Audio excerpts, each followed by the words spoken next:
তারাবির নামাজ পড়বো, এরপরে রোজা রাখবো। রোজা রাখলে আল্লাহর রাসূল বলেন আস-সাওমু লি ওয়া আনা আজজি বি, এই রোজা হলো একমাত্র আল্লাহ তাআলার জন্য।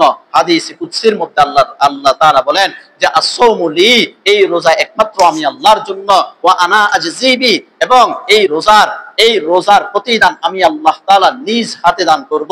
কেমনে নিজ হাতে দান করব? আমি তো মনে করি দুইটা জিনিস আমরা করব, দুইটা জিনিস আমরা করব, দুইটা জিনিস আমরা ছাড়বো, দুইটা শর্তের উপরে।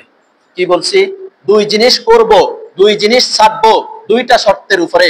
এই 6টা কাজ আমরা যদি করতে পারি, তাহলে আল্লাহ তাআলা যে বললেন ওয়া আনা আজসিবি, আমি এর প্রতিদান আমার বান্দাদেরকে নিজ হাতে দান করব, আমি বিশ্বাস রাখি ইনশাআল্লাহ আল্লাহ তাআলা আমাদেরকে এর প্রতিদান নিজ হাতে দান করবেন। এবং আল্লাহ যে বললেন গুফির লাহু মা তাকাদ্দামা মিন যামবি, ওই বান্দার পূর্ববর্তী সমস্ত গুনাহগুলো আল্লাহ মাফ করে দেবেন। আমি আশা রাখি ইনশাআল্লাহ আল্লাহ আমাদের গুনাহগুলো মাফ করবেন। এখন ওই দুইটা কাজ কি, আর ওই দুইটা কাজ ছাড়ার দুইটা কাজ কি, আর শর্ত দুইটা কি? এক নাম্বার দুইটা কাজ, যেই দুইটা কাজ আমরা করব, এক নাম্বার কাজ হলো মান সামা রমাদানা ঈমানা ওয়া ইহতিসাবা গুফিরা লাহু মা তাকাদ্দামা মিন যামবি, যদি কোনো বান্দা ঈমানের সাথে, যদি কোনো বান্দা রমজান মাসে রোজা রাখে, ওই বান্দার গুনাহগুলা গুফিরা লাহু মা তাকাদ্দামা মিন যামবি, ওই বান্দার গুনাহগুলা আল্লাহ তাআলা মাফ করে দেয়। কয়টা কাজ পাইলাম? একটা কাজ, যেই বান্দা রোজা রাখবে ওই বান্দার সমস্ত গুনাহগুলা আল্লাহ তাআলা মাফ করে দিবেন।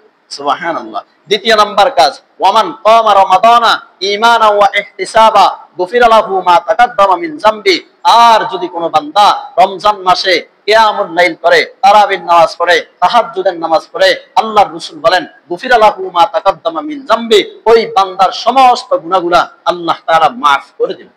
সুবহানাল্লাহ। তাহলে কাজ কয়টা? দুইটা। রমজান মাসে দুইটা কাজ করব। এক নাম্বার কাজ রোজা রাখবো, দ্বিতীয় নাম্বার কাজ তারাবি পড়বো, লাইলাত কিয়ামুল লাইল করব। তাহলে এই দুই কাজ যদি আমরা করি, আর দুইটা কাজ আমরা ছাড়বো, ওই দুইটা কাজ কি?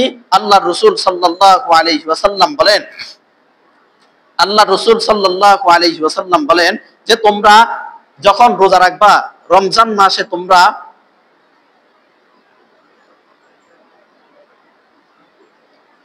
আল্লাহ রাসূল সাল্লাল্লাহু আলাইহি ওয়াসাল্লাম বলেন যখন তোমরা রোজা রাখবা তখন তোমরা মিথ্যা কথা ছেড়ে দাও। আল্লাহ রাসূল বলেন ফালা ইয়ারফুস ওয়ালা ইয়াসখাব, তোমরা মিথ্যা কথা বলা ছেড়ে দাও, গীবত করা ছেড়ে দাও, এবং মূর্খতা তোমরা ছেড়ে দাও। এখন বলেন তো, এক হাদিসের মধ্যে আল্লাহ রাসূল বলেন আমিলা লিমা বাদাল মাউত, এক হাদিসের মধ্যে আল্লাহ রাসূল বলেন যে ওই বান্দাই হইল জ্ঞানী বান্দা, যেই বান্দা দুনিয়াতে থাকা অবস্থায় আখিরাতের জন্য কিছু আমল সঞ্চয় করে, ওই বান্দাই জ্ঞানী। আর ওই বান্দা হইল মূর্খ বান্দা, যেই বান্দা দুনিয়ায় থাকা অবস্থায় তার মনকে প্রাধান্য দিয়ে, তার নফসকে প্রাধান্য দিয়ে মন বলে এই গুনার কাজ করো, সুদের গুনাহ করো, ঘুষের গুনাহ করো, জেনার গুনাহ করো, ফরকিয়ার গুনাহ করো, এইভাবে মন বলে তুমি গুনাহ করো। ওই বান্দা মনকে প্রাধান্য দিয়া গুনাহের কাজ করলো, ওই বান্দা হইল মূর্খ। আর যেই বান্দা আল্লাহর রাসূলের ইতাআত করে, আল্লাহর ইতাআত করে দুনিয়াতে থাকা অবস্থায় আখিরাতের জন্য কিছু আমাল সঞ্চয় করলো, ওই বান্দা হইল জ্ঞানী বান্দা। এখন এবার বলেন তো, গুনাহ করা কার কাজ? জ্ঞানীর কাজ না মূর্খের কাজ? মূর্খের কাজ। গুনাহ করা কার কাজ? মূর্খের কাজ। আর আমাল করা কার কাজ? জ্ঞানী ব্যক্তির কাজ। আল্লাহর রাসূল বলেন জ্ঞানী ব্যক্তির কাজ আখিরাতের জন্য আমাল সঞ্চয় করা, আর মূর্খের কাজ হলো দুনিয়াতে থাকা অবস্থায় গুনাহ করা। এখন এবার আসেন, আল্লাহর রাসূল বলেন রোজা রাখা অবস্থায় ফালা ইয়ারফুস, মিথ্যা কথা বলবা না, অশ্লীল কথা বলবা না, গীবত করবা না, শিকায়াত করবা না, মিথ্যা বলবা না, মিথ্যা কসম করবা না। এই একটা কাজ থেকে তোমরা বিরত থাকো। ওয়ালা ইয়াসখাব, এবং তোমরা মূর্খতা থেকে বিরত থাকো। মূর্খতা থেকে বিরত থাকা মানে গুনাহ থেকে বিরত থাকা। এই দুইটা কাজ যদি আমরা ছাড়তে পারি, মিথ্যা ছেড়ে দেব, গুনাহ ছেড়ে দেব, মিথ্যা ছেড়ে দেব, গুনাহ ছেড়ে দেব, তারাবির নামাজ পড়বো, রোজা রাখবো, দুইটা কাজ করব। ওই যে বললাম রোজা রাখবো, তারাবির নামাজ পড়বো, মিথ্যা ছেড়ে দেব, গুনাহ ছেড়ে দেব। কিসের সাথে? ঈমান ওয়া ইহতিসাবা। শর্ত দুইটা, আমার ভিতরে ঈমান থাকতে হবে, আমার ভিতরে ইহতিসাবা, আল্লাহর পক্ষ থেকে সওয়াবের আশা থাকতে হবে। এই দুইটা শর্ত, ঈমানের সাথে সওয়াবের আশায় যদি গুনাহ ছেড়ে দেই, মিথ্যা ছেড়ে দেই, যদি রোজা রাখি, যদি তারাবি পড়ি, গুফিরা লাহু মা তাকাদ্দামা মিন যামবি, আল্লাহর রাসূল বলেন ওই বান্দার সমস্ত গুনাহগুলা আল্লাহ তাআলা মাফ করে দেন। সুবহানাল্লাহ। আমি কি বুঝাইতে পারছি? আমার কথা বুঝছেন? কয়টা কাজ করব? দুইটা। রোজা রাখবো, তারাবি ফুটবো। ছাড়বো কয়টা? মিথ্যা, গুনাহ। কয়টা জিনিসের সাথে? দুইটা জিনিসের সাথে। ঈমানের সাথে সওয়াবের আশায়। এই দুই জিনিসের সাথে, ঈমানের সাথে সওয়াবের আশায় গুনাহ ছেড়ে দেব, মিথ্যা ছেড়ে দেব। ঈমানের সাথে সওয়াবের আশায় তারাবি ফুটবো, রোজা রাখবো। আল্লাহর রাসূল বলেন, গুফিরা লাহু মা তাকাদ্দামা মিন যামবি, ওই বান্দার সমস্ত গুনাহগুলো আল্লাহ তাআলা মাফ করে দিবেন। সুবহানাল্লাহ।